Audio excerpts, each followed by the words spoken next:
Glasgow Rangers' splendid trophy room at Ibrox Park is a reminder of the difficult process the dream of any small club must undergo before it is realised. The dream has to find the mysterious alchemy by which to convert itself into silver. The trophies of Forfar poignantly highlight the difference in stature between the big clubs and the small ones. Sitting in a homely group around the television set, they demonstrate how the small clubs function like cottage industries within a factory economy. The dream of clubs like Forfar Athletic, peaceful in its rural setting, remains the first key to the importance football has had in Scotland.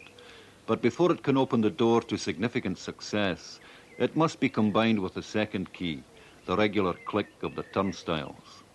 Well, at that time there were only maybe about 150, which was absolutely no use, and we thought if we could get to 1,000, roughly a tenth of the population, that it would be worthwhile. We're not in it for money. We're in to have a game for the community, if you like, for a place this size. The folk were waiting there, and we got up to 1 or 2 gates of 4,000 and 5,000 with some special games. So we had a lucky run to begin with, and that started the interest. But if for Forfar crowds of 1,000 represent viability, they would be equivalent to the Wall Street crash for Rangers. The game, which began as an amateur pastime in Scotland, became very big business. The current overheads mean that even the biggest clubs need more money than comes through the gate. Rangers do live from the gate money. The pools are paying off the stand and nothing else. They do the ground improvements. Rangers gate receipts, the commercial activities, is still one of the best in Britain. Advertising, shirt advertising, sponsorship, the C.R. Smith sponsorship. These are all things that do bring in the money. I don't think you could live just on solely gates. That would be very difficult. But altogether, we can do it. If Rangers don't find it easy to live solely by gates, what chance of Forfar? They too have made a brave, if more modest attempt to come to terms with the realities of modern football. We started a lottery. We have a 50-50 that a Canadian chairman suggested to us, just with the supporters club working very, very hard, and 2 or 3 of the board looking after the lottery and various things like that, various auctions we have. We've got to work to do it, but it's worthwhile. But no matter how hard a club like Forfar may work, the dream keeps being interrupted by the brute facts of a marketplace where even club football pools can bring in a fortune. Last year we had a record one of nearly £7 million, which is quite astonishing in a way because it's very much larger than the turnover of the club, which I think you're talking about £1.5 million, that kind of thing from the club. We're probably 4 or 5 times larger than Rangers, but that's a purely commercial thing, and obviously socially we're much less important than Rangers. Scottish football has always believed in the triumph of underdogs. The game became for us to some extent an expression of nationality in defiance of the political facts. Perhaps that's one reason why we have been reluctant to give up the dream that all you need is skill. Well, we all dream. We all dream. We do our best. I mean, nobody's kidding ourselves. And even last year we led the league for a considerable period, and the media were on to us, so promotion this and promotion that. And really within ourselves, I think we knew it was a wee bit beyond us. How we go this year, I don't know, but you've got to aim for that. If we don't aim for it, we'll never get it. That's one thing's for sure. The aim is admirable, but the development of football has meant that more and more people have questioned the structure of the game. Some teams are said to be competing in an arena for which they are financially ill-equipped. Some bigger clubs have felt that their potential is being limited.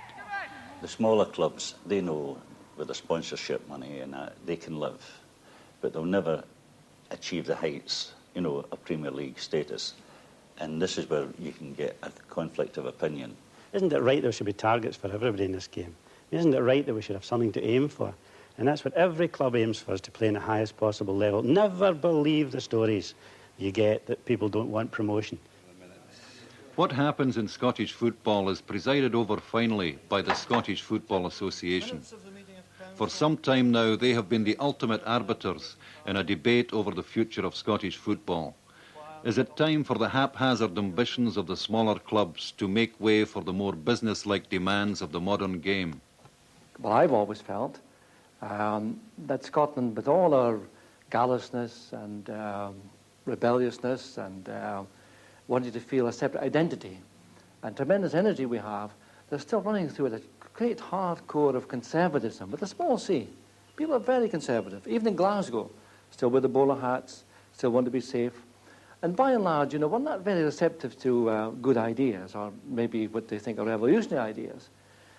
Change is something to be resisted. Some clubs want to get there. They are ambitious, and good luck to them. You can't hold that against them. I would be the same if I was chairman of one of these clubs. But a lot of them realise that they're never going to achieve that. In the first place, their parks are not big enough to hold the capacity crowds that would be needed. So I can't really see them surviving in that world. Everybody wants to win. Everybody wants to play in the highest possible level, and why not? The league is very, very tight. It's not the place for part-time clubs, really. But the answer is, if we're allowed to play, we'll survive. If we're not allowed to play, we won't survive. I think eventually there will be a few principal clubs playing at the highest level with a certain level of professional performer. And I think in some days in the future there'll be a franchise system as we have in Europe or in America. Well, I'll tell you what, they're a place for Dundee United, Scottish football, and Dundee United. How come? They're a place for them, and yet no, they're no place for Dunfermline, who have got the potential. They've got great potential. They've got good stand, good ground, and everything else, but they haven't got the players. Well, they haven't got a top-class team. Like Aberdeen was nothing at one time, but they've come right up. They've sold well. Clydebank is doing it now. They're selling well. They're buying well. And their scouting system's good. If they're a place for Clydebank, they're a place for Aberdeen, no, surely. I honestly don't think that way. I think that it's either financially viable or not. I think that it's ludicrous that there's so many small clubs in all the areas, such as Fife and even in this area, Tayside, even in Dundee. What we were able to afford and how many people wanted to come to the game in years gone past doesn't matter. As far as I'm concerned, it's only the people that want to come along now that matters, and I still think it ludicrous that there are so many small clubs. I honestly believe that football would be better if there were more successful clubs, and in that I honestly believe that clubs would be more successful if they joined ranks and pooled resources than at the moment where it's spread far too thin over the ground. Well, I found in my short experience as a manager at any meetings we go to, every manager bats for his own club. Nobody's for the good of Scottish football. If it's Aberdeen or Dundee United or Rangers or Celtic or Partick Thistle or St Johnstone or Forfar, we're all in for us. I don't believe this for the good of Scottish football. We're serving the public here. People here wouldn't go to other matches. We give them an identification of something to go to together, a sense of belonging. We're serving a purpose in this area, and as far as I'm concerned, there's a very valuable place in the community for people like us.